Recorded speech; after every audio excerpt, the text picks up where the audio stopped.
Some teachers inspire, others destroy.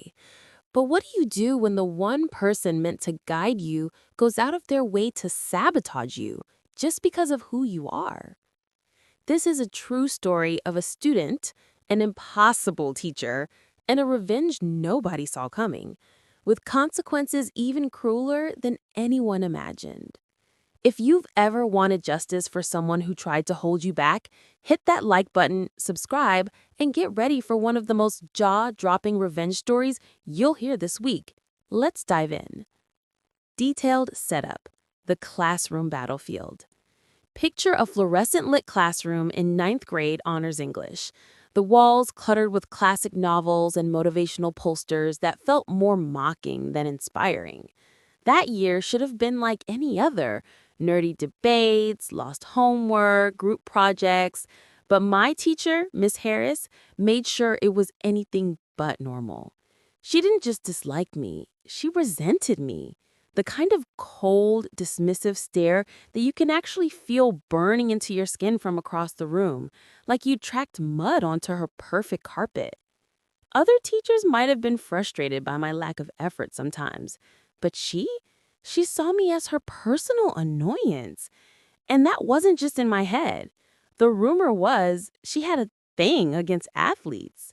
She'd crack jokes about jocks missing class to run around and waste their brains. Never mind that in addition to playing 3 sports, I was gone for quiz bowl tournaments and math and science competitions, often representing the very school she taught for. Every time I walked into her class after a game, I'd see that fake smile, that mechanical, "welcome back, hope you got your priorities straight." Sometimes I'd catch the way her face tightened when someone asked about missing assignments. It started subtle. Whenever we had a long away game, she'd announce double homework for the next day. Not every day, only after those trips. Always more than anyone could reasonably finish. When I showed up exhausted, she'd check homework with military punctuality, making sure the athletes were caught. For others, it was a random check here and there. It felt calculated, like she got some twisted pleasure out of seeing us scramble. There were the papers, too. I'd turn in something I felt proud of. No red marks, no big flaws. Still, she'd hand it back with a 79, a barely passing slap in the face. Meanwhile, the desks around me stacked with the papers marked up in red, lines and notes everywhere, but they were the ones getting a 92 or a 95.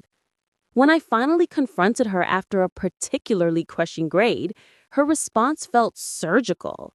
"You're only giving me 70% of your potential. Others are giving 90% of theirs." I pressed for clarification. "So you mean my paper can be better than theirs, but get 20 points less?" Her lips curled into a thin, tight smile. Yes. It was like she measured my worth on a broken ruler, never giving me a chance to succeed, just waiting for me to fail and justify it. Yet, she recommended me for an advanced writing class a year early. Proof it wasn't about my ability at all. It was her personal vendetta. But the real test came when she dangled extra credit like a carrot on the fishing line. Go see Antigene at the local college. Write an in-depth paper, tie it into class discussion, turn in ticket and playbill. Due Monday. Sounds easy enough, right? Except the play only ran Friday through Sunday, and I had qualified for an all-day academic competition that Monday. The kind of achievement the school should be proud of. For a week prior, I warned her repeatedly. "I'm representing our school Monday. I'll be absent, but I'll have the paper ready for Tuesday morning." 4 different confirmations. She looked me right in the eye. "Tuesday's fine, first thing." So here's how that weekend played out. Friday, mom racing home from practice, me grabbing the fastest shower of my life, changing clothes, flying downtown for the play, and back and forth until she was ready to collapse. I soaked it all in, scribbled furious notes, poured hours into the paper. Sunday, I finished the last, the cursor blinking at 2,500 words. Monday, up at dawn for the competition, I placed first in one event, second in another. School pride, right? Tuesday morning, I'm before basketball workouts at 7 a.m., clutching my ticket, playbill, and paper. But suddenly, Miss Harris morphed into her final form. Sorry, it's late. I don't recall saying Tuesday worked. Her voice sharp, face impressive, a brick wall of indifference. She rattled off the excuses. Another student turned theirs in on Monday. Never mind, they lived across the street. My mom, a teacher, could have delivered it. Her own class to worry about, and I was told Tuesday. You could have written it Monday night. Wouldn't be fair, she said, her logic twisting in real time. I dug into the document's digital guts, proving I'd last saved the assignment Saturday afternoon. She didn't care. 0 credit. I lost my time, $25 for tickets, and worst of all, Mom was now furious at the entire ordeal. The class limped towards finals. Miss Harris declared nobody ever made an A on my final exam. That's the standard. She prided herself on being unbeatable, handing out busy work like candy, except the taste was always bitter. Then, the day before the exam, she asked, "What's your biggest wish?" The class giggled. I didn't. "I wish for an A on the exam." She snorted. "And I wish for $1 million and not to have to deal with you anymore." Her last stung, a mocking declaration. Exam day, 100 questions, plus a 5-point bonus essay about what we learned, our favorite part of class. 2 hours to complete it, but you couldn't leave in the first hour. I rocketed through the 100 questions in 20 minutes, adrenaline rushing. The kind that leaves your hands clammy, your throat tight, like you might choke if you stopped. With the bonus essay, something snapped.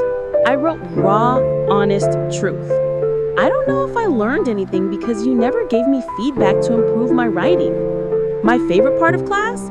It finally being over, not having to deal with you anymore. I poured out every small injustice, every subtle attack, her deliberate targeting, grading, the endless obstacles. I ended the answer. You are without question the worst teacher I've ever had. This school is worse off for having you teach the whole 9th grade. The minute the bell rang for the hour, I stood up, alone out of all 110 test takers. The weight lifted, my heart raced. Outside, waiting for Mom, I recounted the saga to the soccer coach, his eyes wide with disbelief. Suddenly, Ms. Harris found me in the breezeway, clutching my exam, face streaked with tears. "To the principal's office, now!" She choked out. The scene felt surreal. Me, my mom, dragged out of proctoring another test, Miss Harris sobbing, voice cracking. She tried to present herself as the wrong party, but the principal quietly asked, "How much was the question worth?" 5 points. Then just don't add them. Result? I scored a 98 on the exam, missed 2 questions. Every other student got the bonus 5 points, but nobody came close. Next highest was 81. Miss Harris thought she'd get the last laugh. Days before grades locked, I noticed an old assignment score mysteriously dropped by 10 points, lowering my final grade to a 94.4, a B at the time. Nothing I could definitively prove. But karma wasn't done. That summer, the school shifted grading. Now a 90 or higher was an A. My B became an A. The administration started scrutinizing Harris. Weekly homework now required sign-off. She had to accept assignments by email. 2 years later, after waves of new complaints, Ms. Harris was fired. Before me, the principal had dismissed student gripes as kids whining about a tough teacher. My confrontation cracked the door for real change. Every action she took to hold me down ended up coming back tenfold.